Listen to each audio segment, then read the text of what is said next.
در بحث سیاست خارجی بخش اول بررسی برجام هست و تقریبا بزرگترین چالش نظام جمهوری اسلامی در سیاست خارجی بعد از انقلاب هست، به جز اون بحث گروگانگیری که اتفاق افتاد، گروگانگیری سفیر و کاردارهای سفارت آمریکا در تهران و اون بحرانی که 444 روز طول کشید. این برجام تقریبا بزرگترین چالش نظام جمهوری اسلامیه. یه پیش زمینه بگم، برجام در شرایطی رقم خورد که کشور با تحریم‌های شورای امنیت روبرو بود. ما تحریم نفت، کشتیرانی، تحریم صنایع پتروشیمی، تحریم حمل و نقل، تحریم هواپیمایی و بسیار تحریم‌های گسترده و تحریم به خصوص بانک مرکزی و انتقال پول به ایران و تحریم‌های بسیار کلیدی که در دوران آقای احمدی نژاد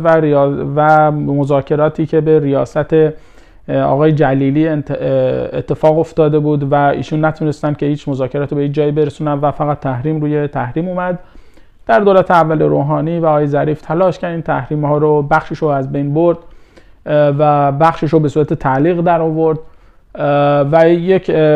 یک روند مثبتی در سیاست خارجی جمهوری اسلامی اتفاق افتاد در اون دوران. اما با روی کار اومدن آقای ترامپ، خب ایشون اعتقادی به برجام نداشت. خیلی و مشخصه بارز بین تندروهای ایران و تندروهای نظام جمهوری اسلامی و جمهوری خواها و اسرائیل این یکی بودن نظرشون در مورد برجام بود و اصولا این گونه افراد دنبال تنش برای تثبیت قدرت خودشون هستن، همون کاری که حتی پوتین هم الان در روسیه داره انجام میده برای تحکیم قدرت خودش. سوال اول اینه که آیا ادامه برجام مثلا امکان پذیره؟ ببینید ایران یک سری تعهداتش رو بعد از اینکه آمریکا خارج شد از برجام شروع کرد این تعهداتش رو پله به پله بعد از یک سال از خروج آمریکا کاستن. الان سطح غنیسازی که در برجام 3.5% و مقدار محدودی غنیسازی 20% بود، ایران حداقل به 65% طبق گزارشایی که خودش داده و طبق گزارش‌های غیر رسمی تا 87% غنیسازی رو افزایش داده. ذخیره چند صد کیلویی و چند هزار شاید در حد توناژ رسیده اورانیوم های غنی شده با غنای بالا و ساخت و سازها، ساخت سانتریفیوژ های جدید خب بازم خلاف برجام اتفاق افتاده و ایران در یک شرایطی هست که به قولن 2 هفته تا 3 هفته با ساختمون بهتون فاصله داره که بزرگترین مزیت برجام برای غرب همین بود که جلوی دسترسی ایرانی به سلاح هسته‌ای رو میگرفت. از اون ور تعهدات غرب هم مثل کاهش تحریم ها، افزایش سرمایه گذاری خارجی و تمام اینها به هیچ عنوان اتفاق نیفتاده و آمریکا با خروجش از برجام هم خودش اون تعهداتش رو نقض کرده و هم جلوگیری کرده از انجام تعهدات غربی ها و غربی ها یه تلاشایی کردن و یه سازوکارهایی برای انتقال مالی آماده کردن اما عملا هیچ اتفاقی نیفتاد. این وسط نقش روسیه در کارشکنی در برجام و پس از برجام بسیار نقش کلیدی و حیاتی هست. علیرغم خیلی از ما اون صحبت‌های ظریف رو شنیدیم که حالا روسیه بزرگترین مخالف برجام بود و همین منتقل شده به اون جناح قدرتمند نظام جمهوری اسلامی که تونستن نظام رو به سمتی ببرن که ما از برجام نتونیم استفاده کنیم،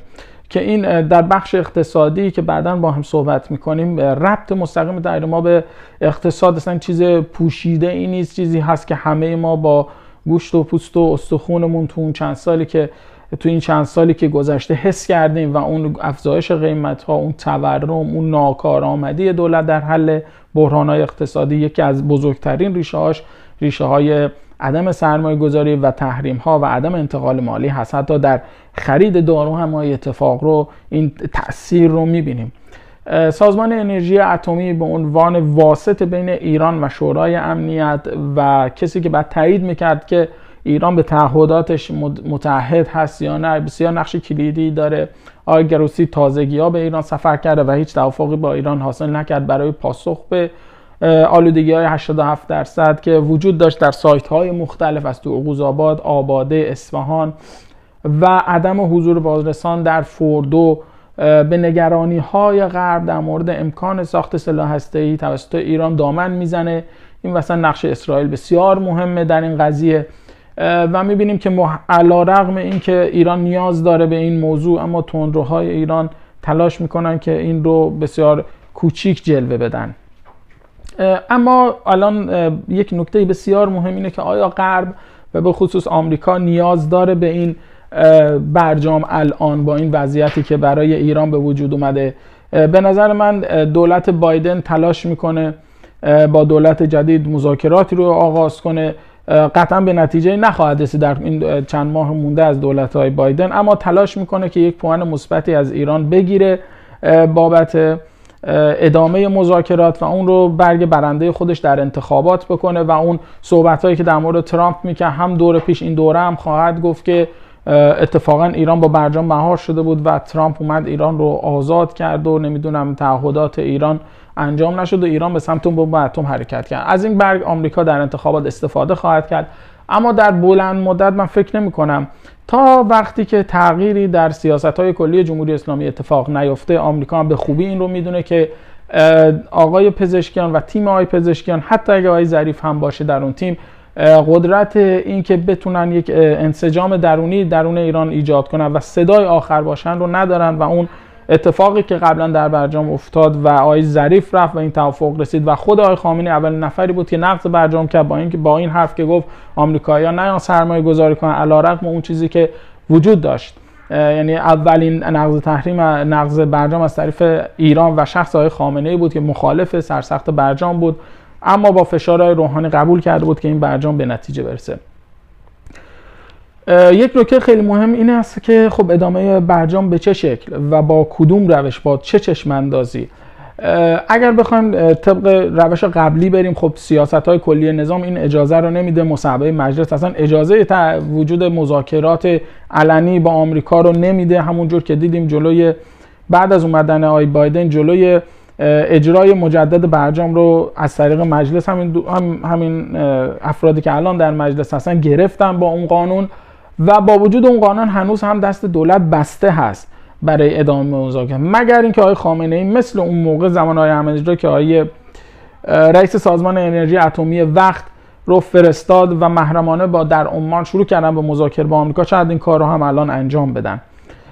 و به نظر نمیاد که ایران با وجود این مشکلات ساختاری و مخالفت شخص آقای خامنه‌ای و اون بلوک سخت قدرت با مذاکرات و چون منفعت اقتصادی کلانی براشون داره و دستشون بازتر هست برای انجام کارهای اقتصادی، کارهای نظامی و تفکرشون این هست که ایران هسته‌ای میتونه فشار وارد کنه. اونا تو ذهنشون یه مدلی مثل چینه، اما اون چیزی که دارن پیاده میکنن مدلی مثل کره شمالی هست و با فشارهای گسترده بین المللی روبرو خواهند شد. پس این نکته بسیار مهمه که دست آقای پزشکیان بدونیم که دست آقای پزشکیان برای ادامه برجام بسته هست و مستقیما ربط به شخص آقای خامنه‌ای و اون بلوک هسته قدرت داره که نیروهای مخالف آقای پزشکیان رو در مذاکرات و در صحبت‌های نظامیگری و کنترل سپاه و عدم موشک پراکنی، عدم حمایت مستقیم در جنگ فلسطین و حزب الله با اسرائیل، اینها همه شرایطی هست که باید دولت آقای پزشکیان کنار هم قرار بده تا شاید بتونه مذاکرات رو به پیش ببره. نیاز به برجام برای غرب مثل قبل نیست، بیشتر برای ایران و دست ایران تو این سالها خالی شده و ایران دیگه تعهدی نداره که بخواد زیرش بزنه. یعنی همه تعهداتی که داده بود الان نقض کرده و دست ایران الان خالی هست برای چانه زنی و این نکته بسیار مهمیه. نتیجه این که با این روش فعلی و با وجود نیروهای مخالف برجام به نظر نمیرسه دولت آقای پزشکیان بتونه تغییری در سیاست‌های کلی نظام در بحث مذاکرات و در بحث برجام بده و به نظر اگر قرار باشه توافق شکل بگیره، یک توافق جدید در یک قالب جدید با تعهدات جدید و امتیازات و که ما میدیم و امتیازاتی که از غرب میگیریم خواهد داشت. در ادامه سایر موضوعات رو هم مثل سیاست‌های منطقه‌ای و سرمایه‌گذاری خارجی و سایر بحث‌هایی که به سیاست خارجی ربط داره رو با هم صحبت می‌کنیم. موفق باشید.